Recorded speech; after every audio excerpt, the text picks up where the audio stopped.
दोस्तों, ये तो हम सभी जानते हैं कि मृत्यु लोक में जन्मा कोई भी प्राणी अमर नहीं होता, अर्थात उसे एक ना एक दिन मरना ही होता है। लेकिन आप जानते हैं कि आखिर मरने के बाद आत्मा का क्या होता है और मृत्यु के 24 घंटे बाद आत्मा घर वापस क्यों आती है और वह कितने दिनों तक अपने घर में रहती है? अगर नहीं जानते तो मैं आपको बता दूं कि इन सभी सवालों का जवाब गरुड़ पुराण में विस्तार से बताया गया है और आज की इस वीडियो में हम आपको इन्हीं सभी प्रश्नों के उत्तर देने वाले हैं। तो दोस्तों, डिस्कवरी सागा यूट्यूब चैनल पर आपका फिर से स्वागत है। दोस्तों, गरुड़ पुराण में बताया गया है कि जब किसी व्यक्ति की मृत्यु हो जाती है तो यमराज के दूत उस व्यक्ति की आत्मा को अपने साथ यमलोक ले जाते हैं, जहां उसके पुण्य और पाप कर्मों का लेखा जोखा किया जाता है और फिर 24 घंटों के अंदर ही यमदूत उस व्यक्ति की आत्मा को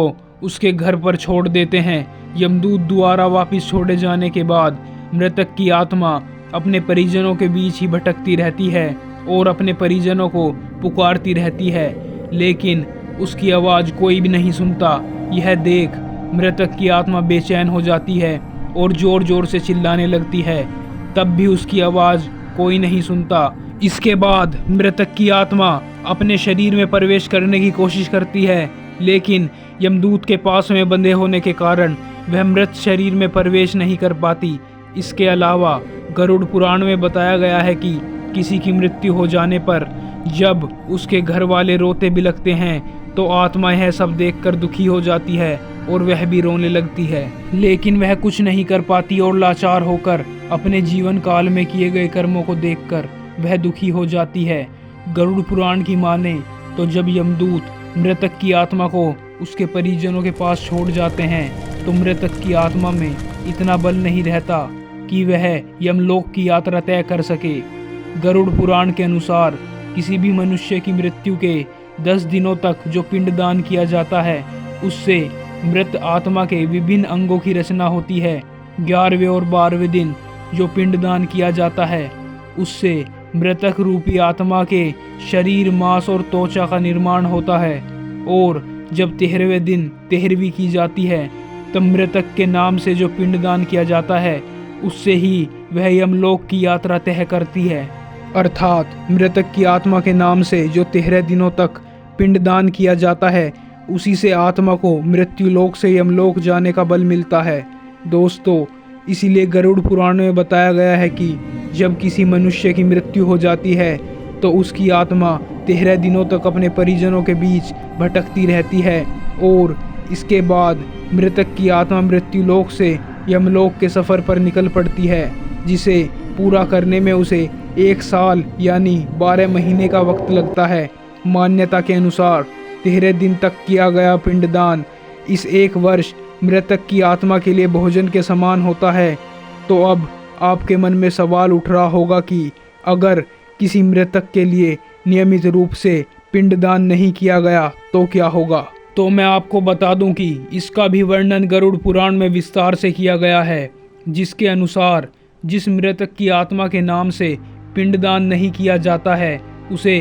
13वीं के दिन जबरदस्ती यमदूत घसीटते हुए यमलोक ले जाते हैं, जिससे मृतक की आत्मा को यात्रा के दौरान काफ़ी कष्ट उठाना पड़ता है। इसलिए हिंदू धर्म में मृत व्यक्ति के मरने के बाद उसकी आत्मा के लिए 13 दिनों तक पिंडदान करना आवश्यक बताया गया है। इन सब के अलावा गरुड़ पुराण में ये भी बताया गया है कि 13वीं के दिन मृतक के नियमित परिजनों द्वारा किया जाने वाला पूज्य अगर कर्ज लेकर किया जाए तो मृत आत्मा को शांति नहीं मिलती। मृत आत्मा को इन सब बातों का बड़ा ही कष्ट होता है और मन ही मन सोचती है कि काश मैं अकेले ही ये कष्ट भोगती। साथ ही साथ गरुड़ पुराण में ये भी बताया गया है कि जो मृतक के परिजनों को कर्ज लेकर भोज करने के लिए मजबूर करता है, ऐसे इंसान को यमराज कभी भी क्षमा नहीं करते और मृत्यु के बाद उस इंसान को कई तरह की यातना सहनी पड़ती हैं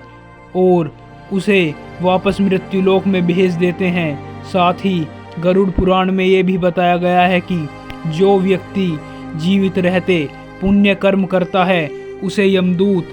मृत्यु के 13 दिन के बाद अपने साथ यमलोक ले जाते हैं और ऐसी आत्मा को मृत्यु लोक से यमलोक जाने वाले मार्ग में किसी भी तरह का कष्ट नहीं झेलना पड़ता। वहीं जो मनुष्य अपने जीवन काल में बुरे कर्म करता है उसे यमदूत पूरे मार्ग में कई तरह की यातना देते हैं, जिससे वह थर थर कांपने लगता है और यमदूतों से बार बार क्षमा मांगने लगता है, लेकिन यमदूत उसे क्षमा नहीं करते। इसके बाद जब पुण्य आत्मा यमलोक पहुंचती है तो यमराज उसे स्वर्ग लोक में भेज देते हैं, जबकि पापी आत्मा को उसके किए गए बुरे कर्मों के लिए नरक भेजते हैं, जहां उसे कई प्रकार की यातनाएं सहनी पड़ती हैं और सजा पूर्ण होने के बाद वापस से इस आत्मा को निम्न योनि में वापस मृत्यु लोक भेज देते हैं। तो दोस्तों, मैं उम्मीद करता हूं कि आपको समझ आ गया होगा कि मृत्यु के 24 घंटे बाद